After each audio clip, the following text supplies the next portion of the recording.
Au nom du Père et du Fils et du Saint-Esprit, ainsi soit-il. Notre Père qui êtes aux cieux, que votre nom soit sanctifié, que votre règne arrive, que votre volonté soit faite sur la terre comme au ciel. Donnez-nous aujourd'hui notre pain de chaque jour. Pardonnez-nous nos offenses, comme nous pardonnons à ceux qui nous ont offensés.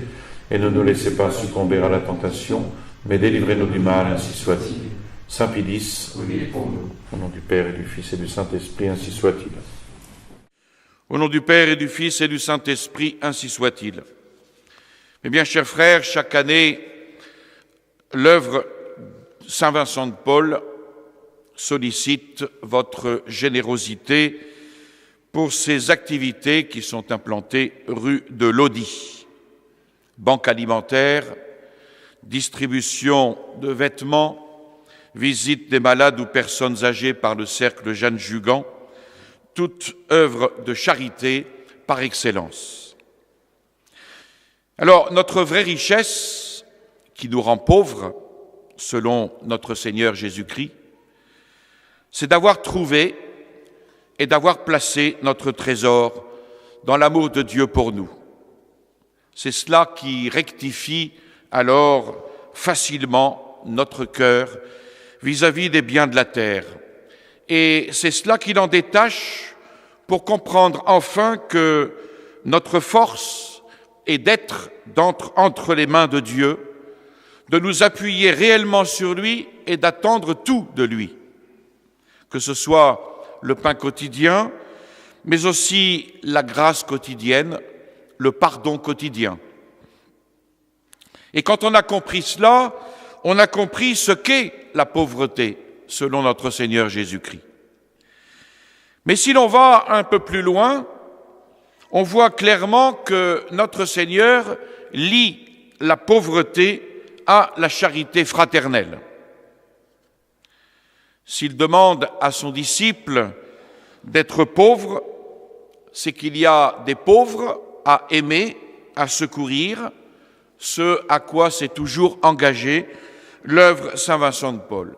Entendez ici le pauvre dans toute son extension, le pauvre matériellement, le pauvre moralement, celui qui est démuni matériellement, mais aussi celui qui souffre physiquement, moralement, telle famille en difficulté, telle personne seule qui compte sur un service qu'elle ne peut se procurer seule, etc.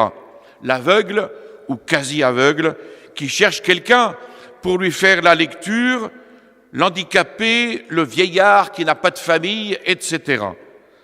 Celui qui est plongé dans la misère du péché, également, qu'un visiteur, par sa bonté, sa miséricorde, son exemple, amènera peut-être un jour à Dieu. Et il préparera petit à petit la visite d'un prêtre. La pauvreté est un véritable mystère. Et aimer la pauvreté, c'est en fait aimer les pauvres. On pourrait dire que nous ne sommes des disciples de Jésus-Christ que si, en toute vérité, nous avons des amis parmi les pauvres. Et pour pénétrer ce mystère du pauvre, il faut être imprégné de l'esprit de Jésus-Christ. Une sympathie naturelle ne suffit pas. Et c'est là que notre charité doit être affective, certes, mais aussi effective. Cette charité comporte en effet le sentiment, l'amour affectif, qui est une sorte de bienveillance aimable, un assentiment du cœur à l'aide du prochain, une considération pour son semblable, une disponibilité pour tous les biens matériels et spirituels, avec une volonté de servir, et tout cela pour l'amour de Dieu. Ce sont des dispositions intérieures qui font la caractéristique de la morale chrétienne et non pas tant les actes extérieurs. Et souvent, ces dispositions suffiront par la force des choses, car l'individu n'est pas capable d'intervenir dans tous les besoins du prochain. L'amour affectif est alors la seule obligation dans bien des cas. Mais, en principe, demeure l'obligation de faire davantage. C'est alors l'amour effectif, l'aide effective, la charité active devant les besoins corporels, spirituels du prochain. Et cette charité, bien souvent, ne pourra pas être réalisée totalement par manque de ressources. Elle restera partielle, elle sera une obole, une contribution modeste à l'adoucissement des grandes nécessités. Mais en principe, il faudra le geste effectif d'aide, et cela, bien sûr, pour autant qu'il est possible. Une simple pensée de charité ou de miséricorde ne peut donc suffire, et tout amour authentique requiert l'acte. Un besoin extrême requiert une aide personnelle plus grande, plus généreuse, un sacrifice plus magnanime. Saint Jacques, dans son épître, souligne particulièrement l'obligation à une attitude active. Qu'est-ce que la foi sans les œuvres? Un simple amour affectif ne peut donc suffire s'il y a une possibilité quelconque d'aide effective. Heureux qui, à l'intelligence du pauvre, chante le psaume 40. Dans l'Ancien Testament, le mot pauvre désignait cette catégorie sociale qui n'avait la considération ni de la naissance, ni de l'argent, ni du pouvoir, ni même de l'instruction.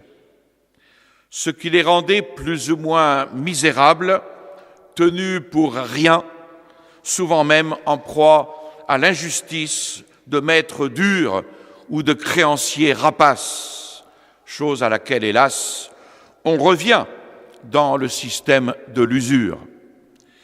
On abuse vite de ceux qui n'ont rien pour se faire respecter. Vers qui pourront-ils crier justice? Or, on voit dans la Sainte Écriture cette affirmation maintes fois répétée, c'est Dieu qui prendra leur défense. Il est leur refuge, leur justice, leur soutien. Et quand notre Seigneur Jésus-Christ vient, c'est à eux d'abord qu'il s'adresse.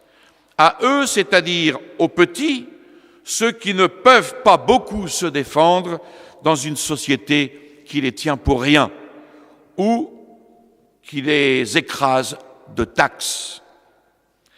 Dans une page de l'Évangile, une page célèbre, notre Seigneur nous avertit solennellement qu'il s'identifie à eux. Et c'est même sur l'attitude qu'on aura envers eux que le monde sera jugé, c'est-à-dire envers le Christ qui s'est identifié à eux, car il dit « J'ai eu faim et vous m'avez donné à manger, car chaque fois que vous l'avez fait à l'un des miens, c'est à moi que vous l'avez fait. » Une autre parole de notre Seigneur éclaire ce mystère du pauvre, c'est quand Saint Jean-Baptiste lui fait demander de sa prison s'il est celui qui vient ou si l'on doit en attendre un autre. Et il fait répondre par 2 disciples que les aveugles voient, les boiteux marchent, et tout à la fin, il ajoute « les pauvres sont évangélisés ».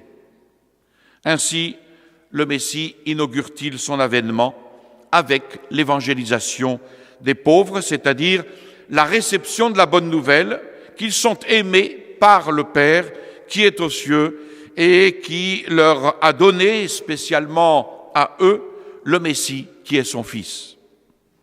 Alors si les pauvres attendent leur espérance de notre Seigneur Jésus-Christ, ils sont évangélisés.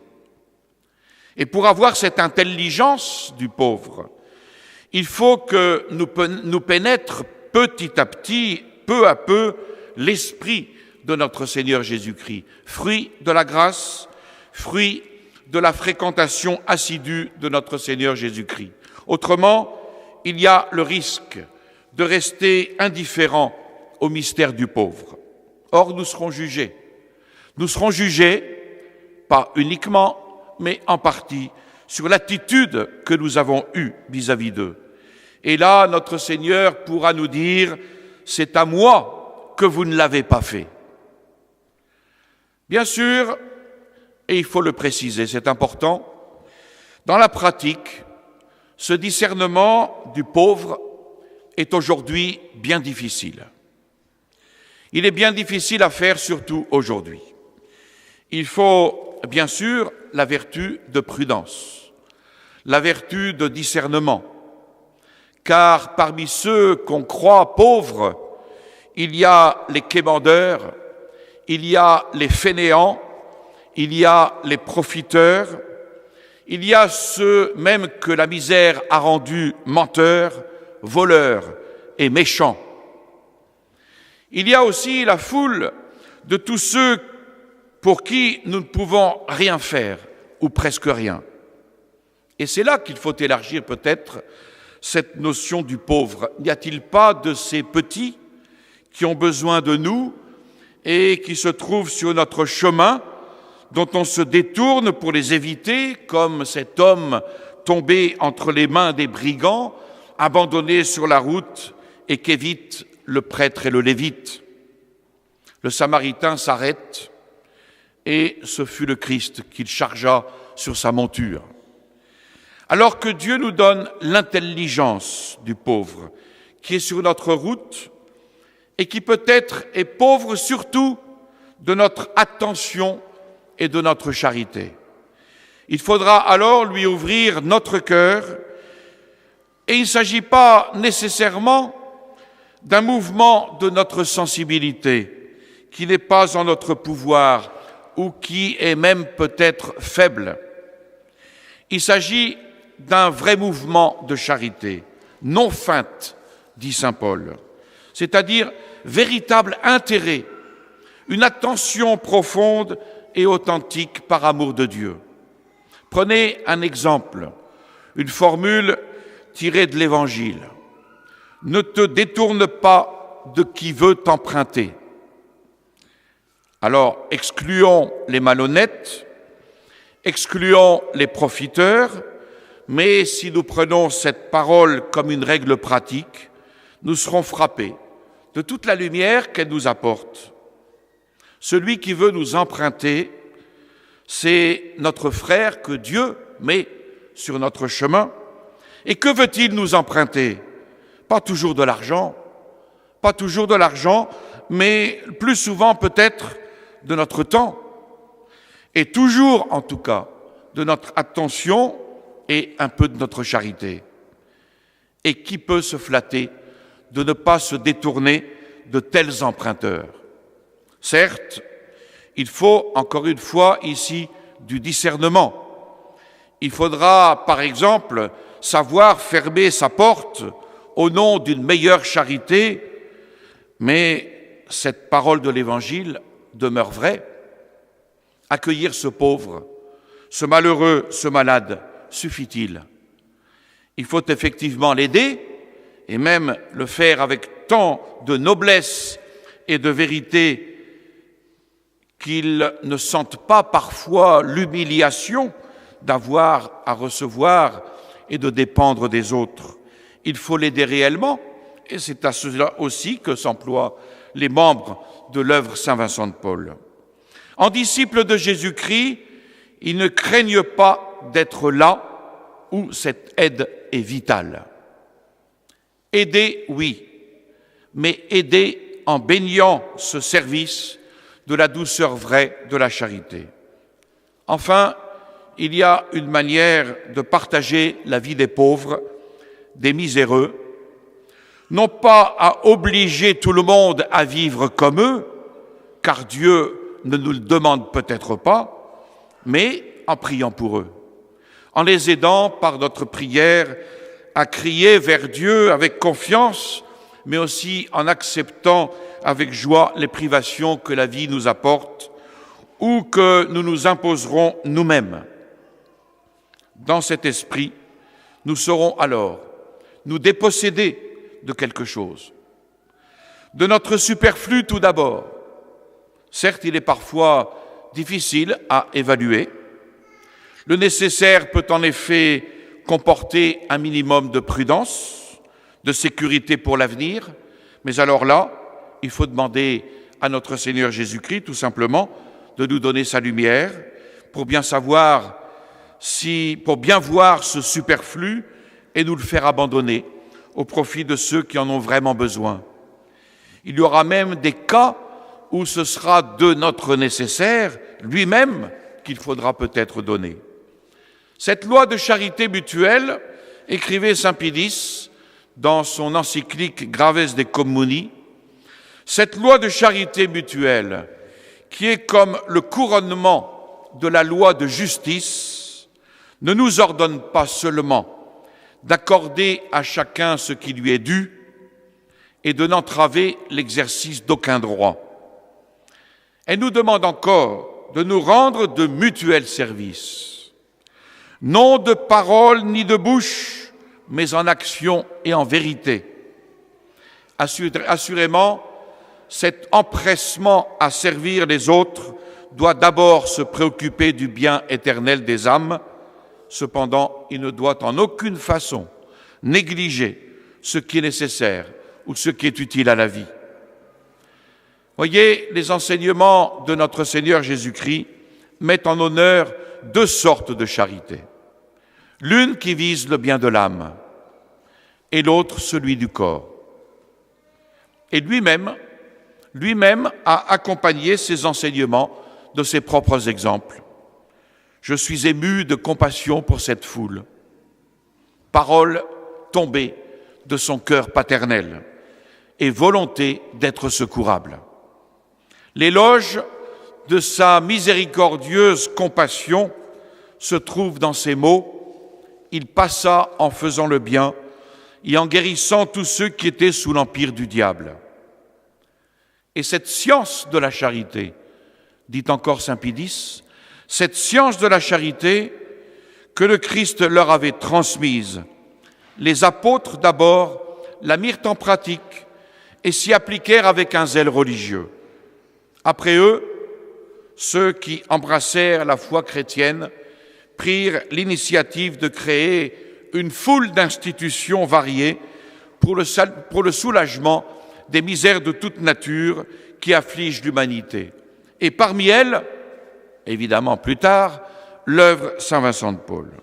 Et cette œuvre Saint Vincent de Paul, en sollicitant votre aide, n'entend pas comme l'ont fait et comme le font tant d'associations soi-disant caritatives, travailler au grand remplacement, programme du mondialisme.